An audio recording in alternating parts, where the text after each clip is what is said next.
Jehathor presents Tales from Bulfinch's Mythology. 1. The story of the sweetest couple in Greek mythology. Baucis and Philemon. On a certain hill in Phrygia stands a linden tree and an oak, enclosed by a low wall. Not far from the spot is a marsh, formerly good habitable land, but now indented with pools, the resort of fenbirds and cormorants.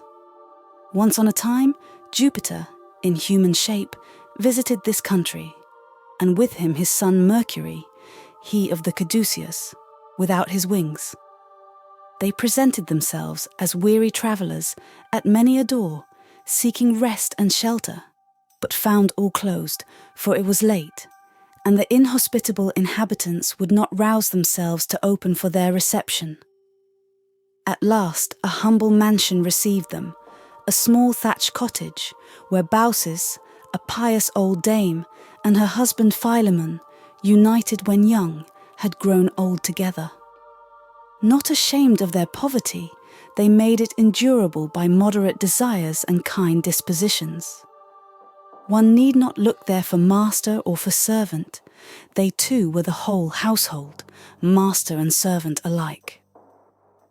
When the two heavenly guests crossed the humble threshold and bowed their heads to pass under the low door, the old man placed a seat, on which Baucis, bustling and attentive, spread a cloth and begged them to sit down.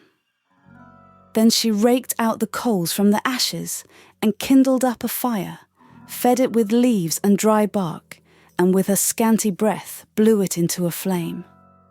She brought out of a corner split sticks and dry branches, broke them up, and placed them under the small kettle. Her husband collected some pot herbs in the garden, and she shred them from the stalks, and prepared them for the pot. He reached down with a forked stick, a flitch of bacon hanging in the chimney, cut a small piece, and put it in the pot to boil with the herbs, setting away the rest for another time.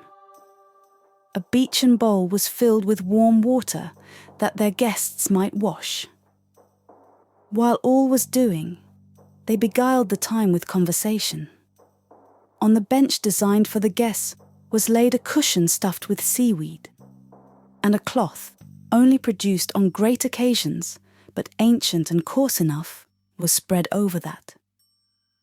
The old lady, with her apron on, with trembling hands set the table.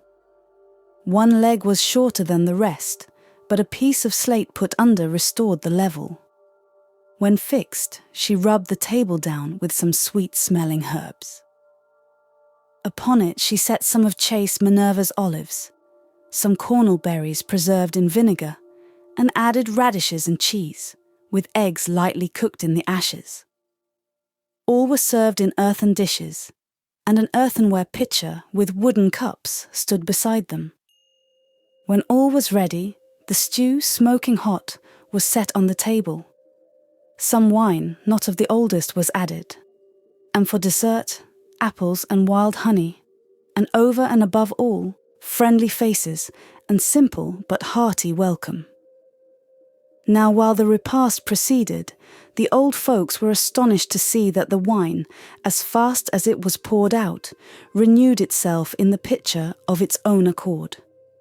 Struck with terror, Baucis and Philemon recognized their heavenly guests, fell on their knees, and with clasped hands implored forgiveness for their poor entertainment.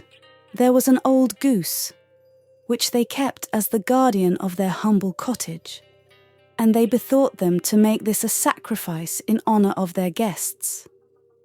But the goose, too nimble, with the aid of feet and wings, for the old folks, eluded their pursuit, and at last took shelter between the gods themselves. They forbade it to be slain, and spoke in these words: "We are gods. This inhospitable village shall pay the penalty of its impiety. You alone shall go free from the chastisement.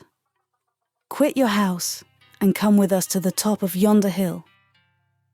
They hastened to obey, and staff in hand, laboured up the steep ascent. They had reached to within an arrow's flight of the top, when turning their eyes below, they beheld all the country sunk in a lake, only their own house left standing.